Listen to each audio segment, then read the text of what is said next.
Hello friends, स्वागत है आप सभी लोग का। दोस्तों, कई दिनों से आप सभी लोगों का वीडियो नहीं चल रहा था बिहार एसआई मेंस यानी आप सभी लोगों का लूसेंट का।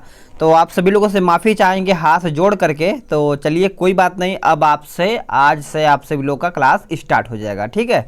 तो जो मैंने आप सभी लोगों से बोला था कि लूसेंट 1 से 5 तक जो पढ़ेगा वहाँ से मैं आप सभी लोगों का टेस्ट सीरीज बनाऊंगा। यानी इसमें मैंने टोटल 55 क्वेश्चन सेलेक्ट किया है इम्पॉर्टेंट। यानी 1 से लेकर के जो 5 पेज मैंने आप सभी लोग को बताया था कि वहाँ तक आप सभी लोग पढ़ के आइएगा। फिर वहाँ से आपको प्रश्न पूछा जाएगा, फिर वहाँ से आप सभी लोग कोशिश कीजिएगा, ज़्यादा कोशिश करिएगा सही करने का। ठीक है, बात आपको यहाँ पे क्लियर हुआ। अब देखिए, कल का टॉपिक ले लीजिए क्योंकि कल भी आपका टेस्ट सीरीज आएगा, तो कल का भी देख लेते हैं हम। देखिए, जो कल का टॉपिक है वो पढ़िएगा आप सभी लोग। पेज नंबर यहाँ पे जहाँ पे 6 लिखा होगा वहाँ से पढ़िएगा। उसके बाद लास्ट में जो आपका पेज नंबर 10 लिखा होगा वहाँ से, ठीक है, वहाँ तक पढ़िएगा। टोटल कम से कम 2 से 3 बार इस तरीके से पढ़िएगा कि मैं कहीं से अगर क्वेश्चन बनाऊँ आपको एकदम बेहतर तरीके से क्लियर हो। और आपको लूसेंट इस बार ख़त्म करना है। थोड़ा तबीयत बिगड़ गया था मेरा, सर में बहुत ज़्यादा दर्द था, दवा भी खा रहे थे, लेकिन कुछ दिन बाद फिर उसी तरीके से हो रहा था। सोचिए कि दिमाग टेंशन में था, प्लस क्वेश्चन आपको सेलेक्ट भी करना है, टाइप करना है, बनाना है, तो उसमें थोड़ा समय भी लगता है।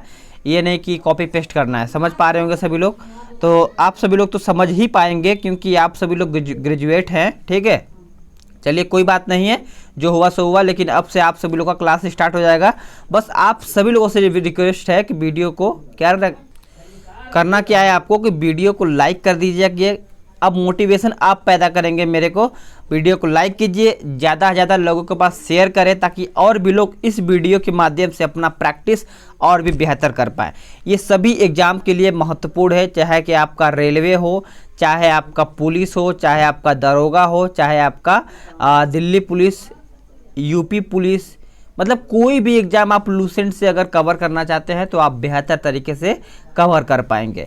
वॉल्यूम 2 का भी आपका टेस्ट सीरीज चलेगा, तो आप सभी लोग परेशान न होइएगा। ठीक है, चलिएगा अब आपका क्वेश्चन स्टार्ट कर लेते हैं। क्वेश्चन नंबर 1 से कहता है कि ऋग्वेद के कई परिच्छेदों में अधान्य शब्द का संबंध किससे है। ठीक है, आंसर करिएगा सभी लोग। ऋग्वेद के कई परिच्छेदों में अधान्य शब्द का संबंध किससे है, तो आंसर हो जाएगा आपका गाय से। यानी जो आपका अधान्य शब्द है वो गाय से रिलेटेड है, याद रखिएगा। Okay, next question. प्राचीन इतिहास के साधन के रूप में वैदिक साहित्य में ऋग्वेद के बाद किसका स्थान है। ऋग्वेद के बाद किसका स्थान है, तो आंसर सभी लोग सही करेंगे, वो आपका है शतपथ ब्राह्मण का। याद रखिएगा, ऋग्वेद के बाद आपका शतपथ ब्राह्मण का स्थान आ जाता है। सी आपका राइट आंसर हो जाएगा। सभी लोग कोशिश करेंगे कम से कम 40 प्रश्न सही करने का। ठीक है, उसके बाद अगर आपने पढ़ा है तो पूरा कोशिश कीजिएगा सही करने का। चलेगा, अब यहाँ से प्रश्न देखते हैं कि भारतीय ऐतिहासिक कथाओं का सबसे अच्छा क्रमबद्ध विवरण मिलता है कौन से वेदों में। ठीक है, तो चलिए ऑप्शन सिर्फ आपको 3 ही दिया जाएगा। चौथा भी देख लेते हैं। चौथा आपका अथर्ववेद है, तो अथर्ववेद है आपका। ठीक है,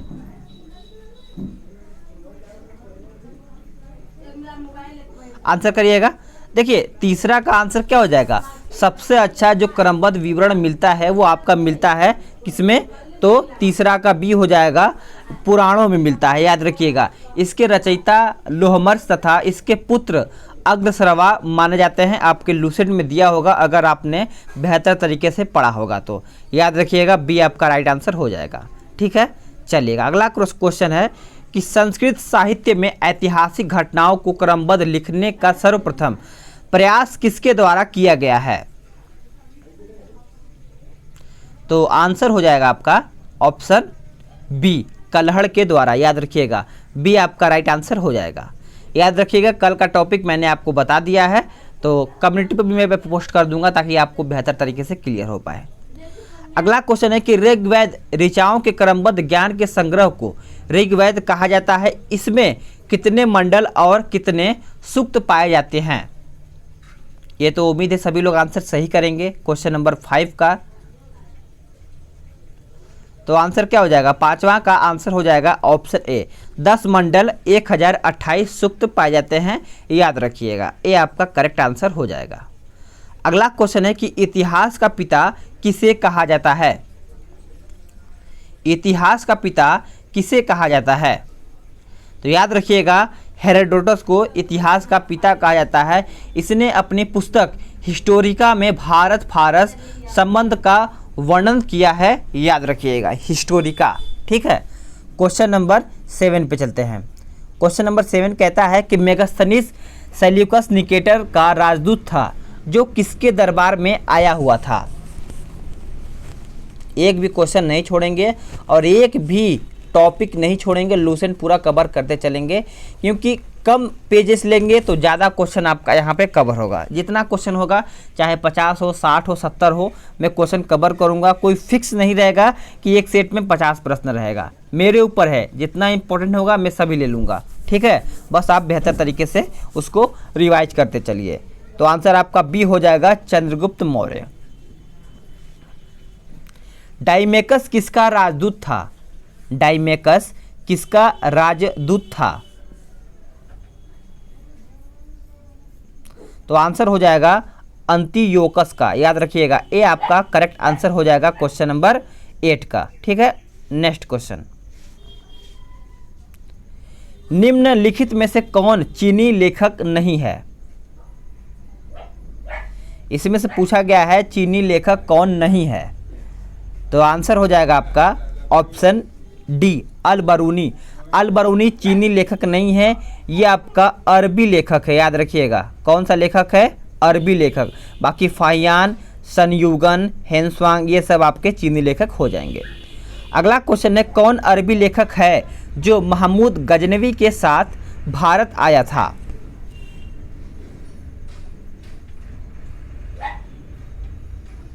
तो करेक्ट आंसर हो जाएगा आपका अल बरूनी, याद रखिएगा। नेक्स्ट क्वेश्चन है, किताब उल हिंद की रचना किसने की है। किताब उल हिंद की रचना किसने की है, आंसर हो जाएगा आपका अल बरूनी।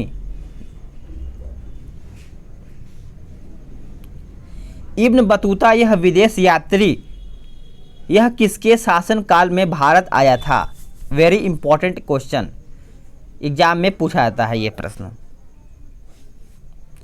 तो आंसर हो जाएगा आपका मोहम्मद बिन तुगलक, याद रखिएगा, आपका राइट आंसर ए हो जाएगा क्वेश्चन नंबर 12 का। ठीक है, अगला क्वेश्चन देख लेते हैं कि भारतीय पुरातत्व शास्त्र का पितामह किसको कहा जाता है। थोड़ा आपको इसमें डिटेल कम मिलेगा, उसके बाद जो आगे का क्वेश्चन सेट आएगा उसमें आपको डिटेल के साथ क्वेश्चन भी देखने को मिलेगा। ठीक है, तो चलिएगा, कोई बात नहीं है। 13 का आंसर हो जाएगा आपका कनिंघम, याद रखिएगा, ये आपका राइट आंसर हो जाएगा। बस आप टेस्ट लगाइए कि जितना आपने पढ़ा है क्या आपको समझ में आया है या फिर आपको और भी बेहतर तरीके से पढ़ना चाहिए। सर्वप्रथम भारतवर्ष का जिक्र कौन से अभिलेख से प्राप्त होता है। वो अभिलेख कौन सा है, तो वो आपका अभिलेख है हाथी गुफा अभिलेख, यानी आपका बी राइट आंसर हो जाएगा सभी लोगों का। सभी का आंसर यहाँ पे सही हुआ होगा। सर्वप्रथम भारत पर होने वाले हुड़ आक्रमण की जानकारी कौन से लेख से प्राप्त है। कौन से लेख से प्राप्त है, तो ये आपका स्तंभ लेख से प्राप्त है, जो सबसे पहले हुड़ आक्रमण की जानकारी हुई थी, याद रखिएगा, ये आपका राइट आंसर हो जाएगा। अगला क्वेश्चन है कि निम्न में से सती प्रथा का पहला साक्ष्य कौन से अभिलेख से प्राप्त होती है।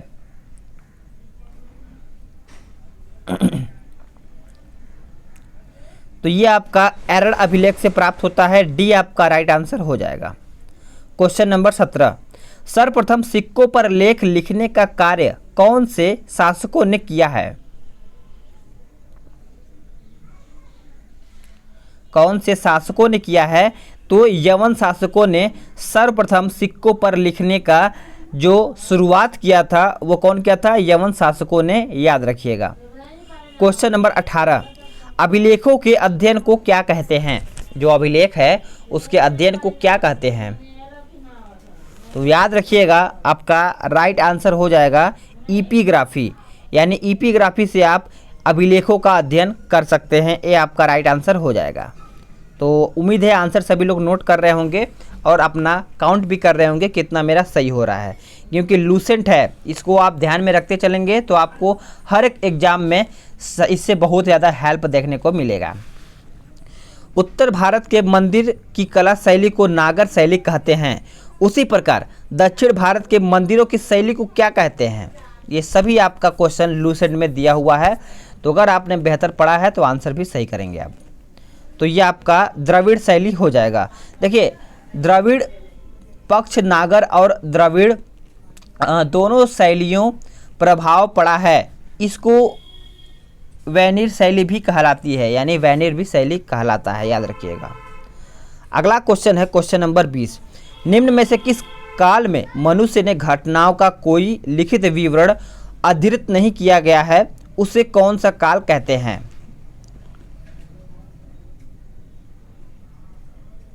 तो राइट आंसर हो जाएगा प्रागैतिहासिक काल में, जिसका विवरण लिखित रूप में है, याद रखिएगा। बी आपका राइट आंसर हो जाएगा।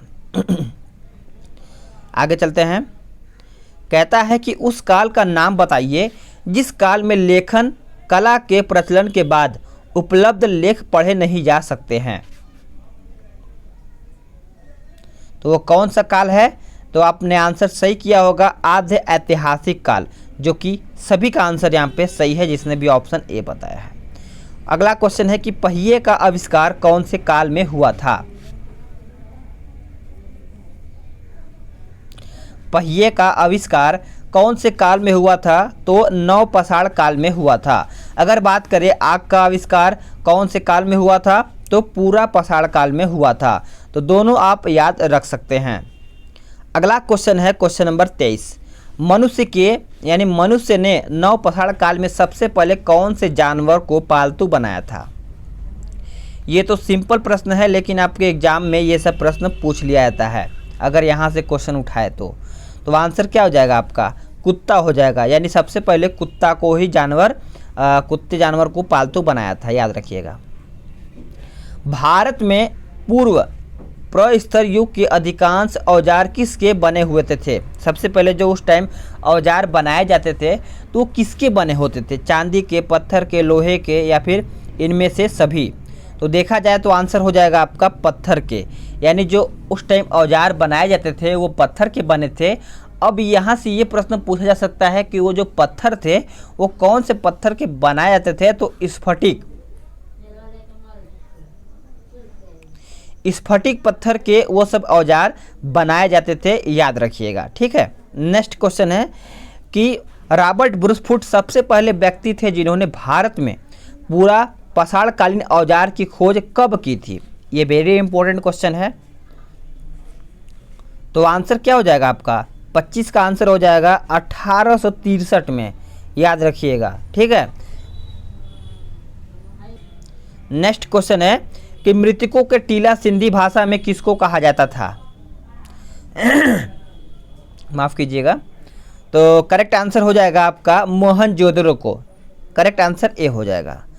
अगला क्वेश्चन है कि सिंधु सभ्यता का खोज दयाराम साहनी ने किया था, कब की गई थी ये खोज? अब यहाँ से आपका सिंधु सभ्यता स्टार्ट होता है जो कि आपके बुक में दिया हुआ था। तो आपका आंसर क्या हो जाएगा?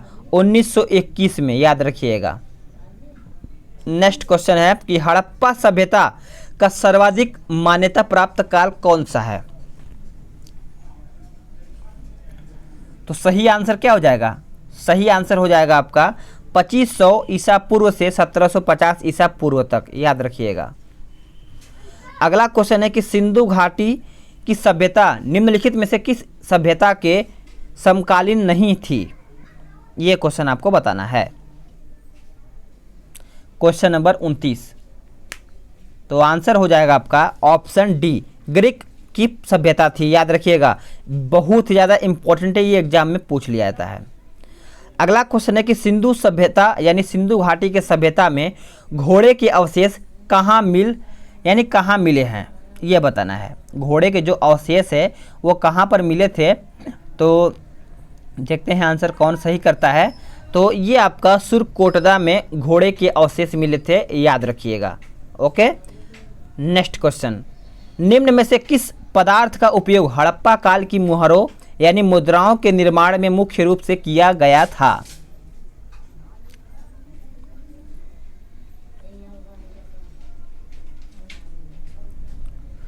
तो सही आंसर हो जाएगा आपका सेलखड़ी में, याद रखिएगा। ए आपका राइट आंसर हो जाएगा क्वेश्चन नंबर 31 का आंसर। अगला क्वेश्चन है कि निम्नलिखित विद्वानों में से हड़प्पा सभ्यता का सर्वप्रथम खोजकर्ता कौन था? एक भी क्वेश्चन कोई नहीं छोड़ेगा, एकदम बोल रहे हैं ना कि जीएस में बवाल कर देना है, चाहे कोई भी हो, ठीक है। करेक्ट आंसर आपका दयाराम साहनी हो जाएगा सभी लोगों का, यानी सभी ने आंसर सही किया होगा मेरे हिसाब से।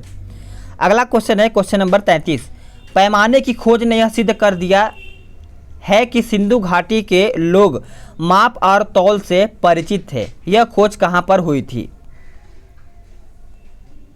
जो ये खोज हुआ था ये कहाँ पर हुआ था? तो आंसर करिएगा। हाँ, तो आंसर हो जाएगा 33 का ऑप्शन डी, लोथल में ये खोज हुआ था, याद रखिएगा।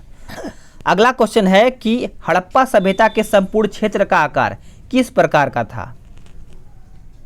यानी जो हड़प्पा से आपके एग्जाम में जो पूछा जा सकता है वो सभी प्रश्न लिया गया है यहाँ पे। तो आंसर हो जाएगा आपका त्रिभुजाकार, याद रखिएगा, त्रिभुजाकार था, ठीक है। नेक्स्ट क्वेश्चन है कि सिंधु सभ्यता की मुद्रा में किस देवता के समतुल्य चित्रांकन मिलता है? तो किसका मिलता है? तो वो मिलता है आद्य शिव का, याद रखिएगा, शिव जी का मिलता है आद्य शिव का चित्रांकन, याद रखिएगा। नेक्स्ट क्वेश्चन, सिंधु सभ्यता का कौन सा स्थान भारत में स्थित है?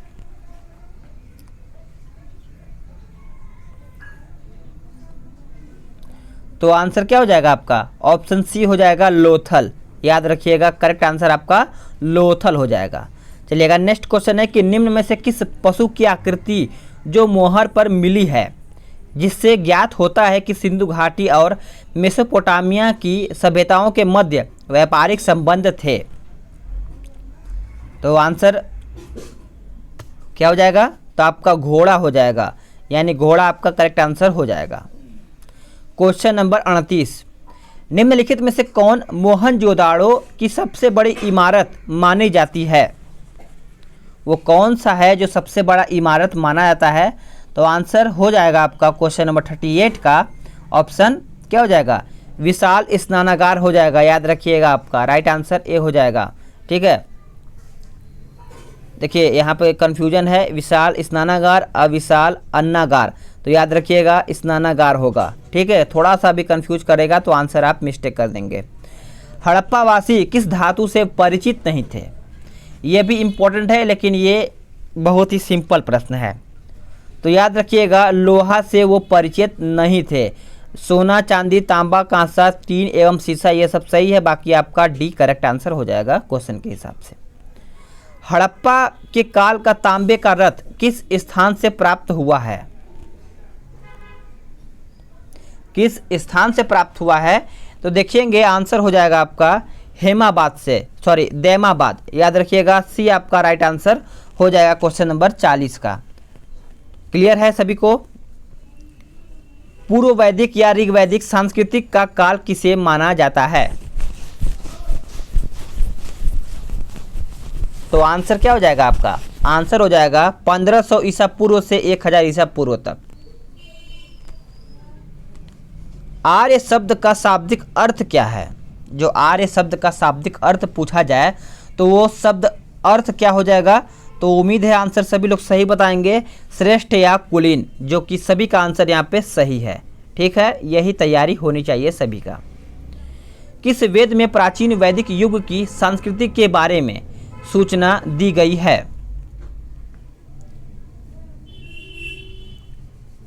तो आंसर क्या हो जाएगा आपका? आंसर हो जाएगा ऋग्वेद, याद रखिएगा। सबसे पुराना ऋग्वेद ही माना जाता है। कौन से 3 वेद संयुक्त रूप से त्रयी या वेद त्रयी कहलाते हैं? इंपॉर्टेंट प्रश्न है।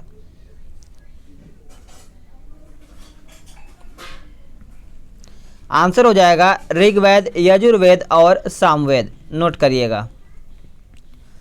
भारत के राजचिन्ह में प्रयुक्त होने वाले शब्द सत्यमेव जयते किस उपनिषद से लिए गए हैं?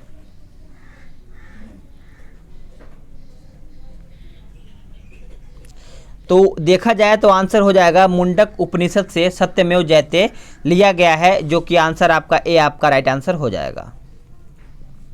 क्वेश्चन नंबर अगला, ऋग्वैदिक आर्यों का मुख्य व्यवसाय क्या था? ऋग्वैदिक आर्यों का मुख्य व्यवसाय देखा जाए तो पशुपालन था। नोट करिएगा, आपका बी आंसर सही हो जाएगा क्वेश्चन नंबर 46 का। 47 देखते हैं कि ऋग्वेद के किस मंडल में शूद्र का उल्लेख पहली बार मिलता है?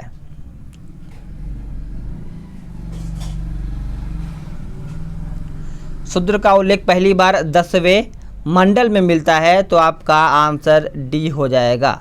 ठीक है, नेक्स्ट क्वेश्चन, किस देवता के लिए ऋग्वेद में पुरंदर शब्द का प्रयोग किया गया है? पुरंदर शब्द,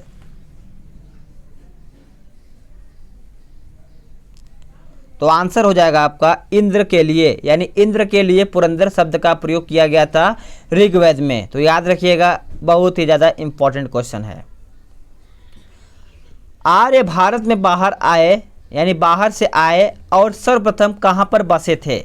ये भी प्रश्न आपका इंपॉर्टेंट है। अगर आपने ध्यान से पढ़ा होगा तो आपने आंसर सही बताया होगा। 49 का आंसर आपका पंजाब हो जाएगा, यानी जो आर्य भारत में बाहर से आए थे तो पंजाब में रुके थे, याद रखिएगा। ठीक है, अगला है कि मीमांसा या पूर्व मीमांसा दर्शन के प्रतिपादक कौन थे या फिर कौन हैं? तो प्रतिपादक देखा जाए तो आपके जैमिनी हो जाएंगे, मीमांसा या फिर पूर्व मीमांसा के। अगला क्वेश्चन है कि ऋग्वेद के कौन सा मंडल पूर्णतः सोम को समर्पित है? सोम को समर्पित है ऋग्वेद के कौन सा मंडल? तो आंसर हो जाएगा आपका 9वां मंडल। 9वां मंडल आपका सोम को पूर्ण तरह से देखा जाए तो समर्पित किया गया है। प्रसिद्ध 10 राजाओं का युद्ध यानी दशराज युद्ध किस नदी के तट पर लड़ा गया था?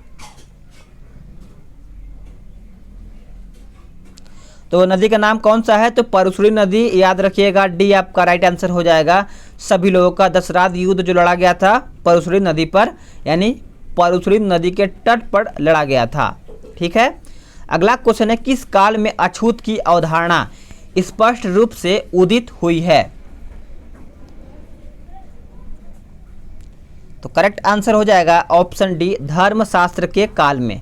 डी आपका राइट आंसर हो जाएगा। क्वेश्चन नंबर 54, प्राचीन भारत में निष्क से जाने जाते हैं कौन? निष्क, तो प्राचीन भारत में देखा जाए निष्क से कौन जाने जाते हैं? तो स्वर्ण आभूषण, याद रखिएगा, ए आपका राइट आंसर हो जाएगा क्वेश्चन नंबर 54 का। नेक्स्ट क्वेश्चन है कि आरंभिक वैदिक साहित्य में सर्वाधिक वर्णित नदी कौन सी है? तो आपको याद होना चाहिए सिंधु नदी आपकी हो जाएगी आरंभिक वैदिक साहित्य में। तो दोस्तों आपका यहाँ पे 55 क्वेश्चन समाप्त होता है जो मैंने आपको बताया था। तो आप सभी लोग ने पढ़ा है बेहतर तरीके से कम 2 से 3 बार, तो आपने आंसर कम से कम 50 प्लस तो सही किया ही होगा, क्योंकि मैंने आपको टॉपिक बता दिया था पहले से ही। ठीक है, तो अब उम्मीद करते हैं कि जो मैंने कल का आपको टॉपिक बताया है यानी 6 से लेके 10 तक, तो ये आप पढ़ के आइएगा। कल आपका टेस्ट लिया जाएगा, देखते हैं आप कितना सही कर पाते हैं। तो चलिए आज के लिए इतना ही, अगले वीडियो में मिलेंगे, तब तक के लिए जय हिंद, वंदे मातरम।